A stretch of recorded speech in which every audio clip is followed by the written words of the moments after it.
So moving on, this is about corporate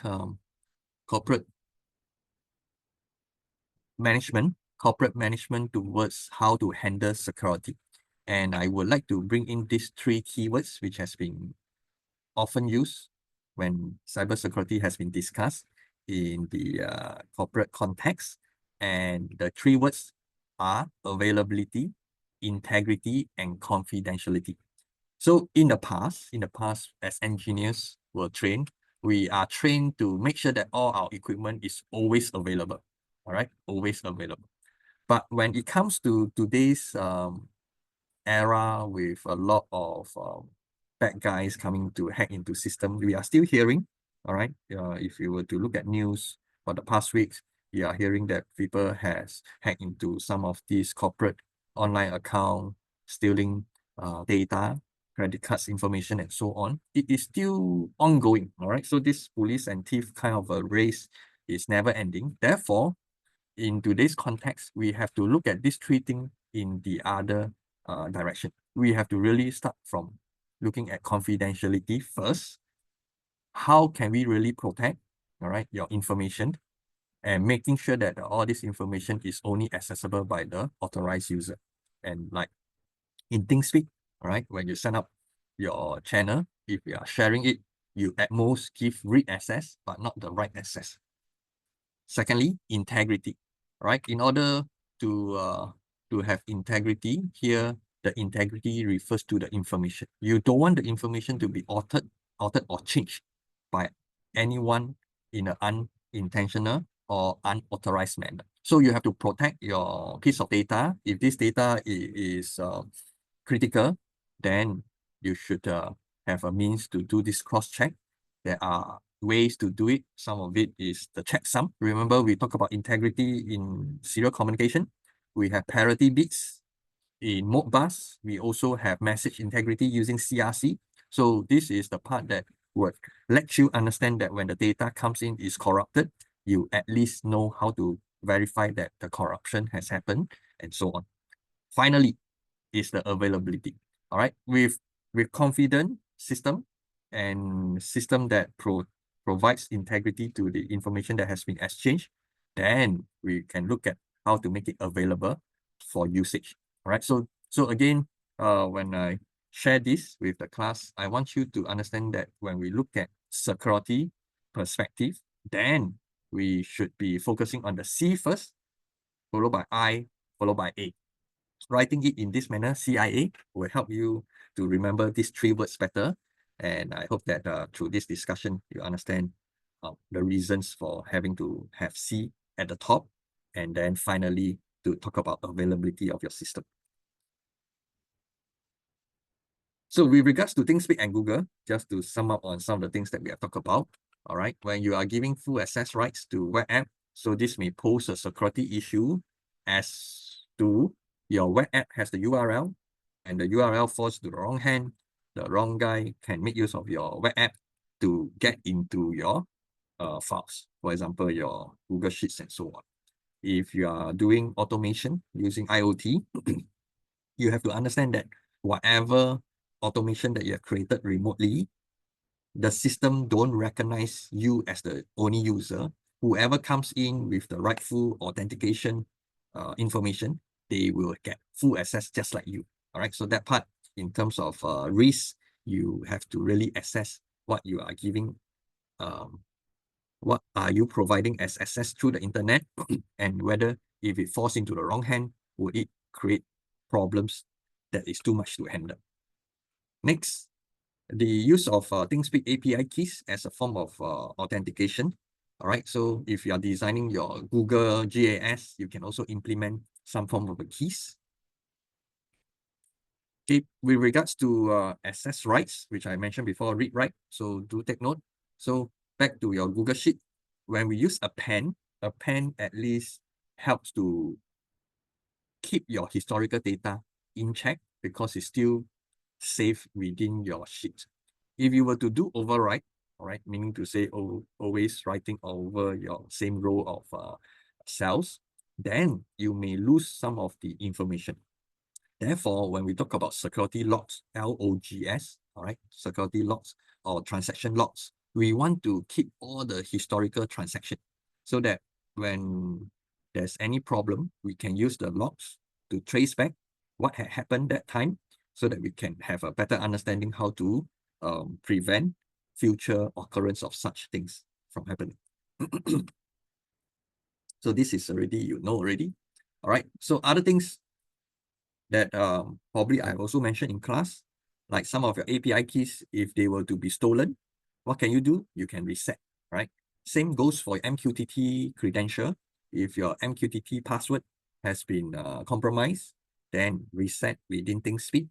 Same goes for GAS. If you find that certain deployment has been compromised, someone has already know about your URL, you can actually archive them. Archive means you chuck them into the storeroom. That URL will not be usable anymore.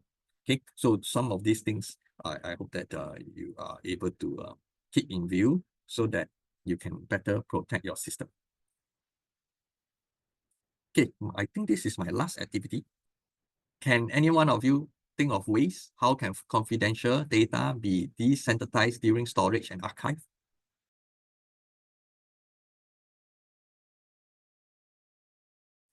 Remember when you are setting up an IoT platform, there are many users around and you might want to get them to come in and register. There may be a need for your user to key in ID and password, all right? And I see that there's one of you, Matthews, have typed in data masking. That is very good. All right, data masking is to really, how should I, or what is the other word to, to describe data masking? Is to replace the original text, all right, original text with black dots, and this is data masking. Data masking usually comes in the form of display, right? When you display, just like the MQTT credential, they use data masking presented onto the web browser, and we cannot copy, we cannot unview or review those original text because data masking is one way to just cover it up, just like if you have a letter, all right, you paste another tape over so that you mask it up so you can't see. But can we remove the tape? That's a possibility. Therefore, if you are designing a customer-based platform where your user comes in to sign in and they have to create a password, when you hand this data set or database to another person, it risks the chance of that person stealing the data or distributing the data. Therefore, another level of masking is to really do some form of encryption. All right, the encryption means that it is converted into another form, which nobody know what is the conversion method. So that next time, when your users sign in, they will undergo the same conversion to compare the encrypted text. All right. So that part, I'm trying to type into the group chat. There is the use of the hash. All right, the hash function. Some of you may have heard this. I won't test you on hash, so I just want to make sure that you all don't feel too intimidated. So hash is a function that do further encryption. And what is happening is that when we store password, we don't store the original password. We store the password that has been converted, so that even if this converted password were to leak out, nobody will know what is the original version. Okay, so in terms of all this desensitization and so on, just like our NRIC, nowadays we only are required to write down the last 4 characters. Why are we doing that? So that the chance of pinpointing any individual, the chance will be very low. But if you were to use the full NRIC, and we know NRIC is a unique ID, then you can pinpoint that person very easily in Singapore, for example, if we are using NRIC. But if you were to look at the last 4 characters, then there may be a couple more similar person with the same 4 last characters in Singapore. Right? So this is why how we can desensitize by making it not so easy to pinpoint any individual or to identify anyone. All right. So I think that is about all. So let me summarize. I know that this chapter, some of you may find that, wow, seems like a lot of things. Or the other extreme, wow, don't know what I'm learning. So let me summarize. Here, of course, the first few pointers refers to JAS, which we have covered last week. Which by now you should be well versed on how to create web app, collect data, the concept of web client, web server when you do data exchange. When we come to security, today I've shared with you that data during transit in the internet can be stolen, so be careful. Safer to have things or your information encrypted. I have run through a very simple example using Caesar cipher to bring out your understanding about encryption. Encryption, there are many different methods.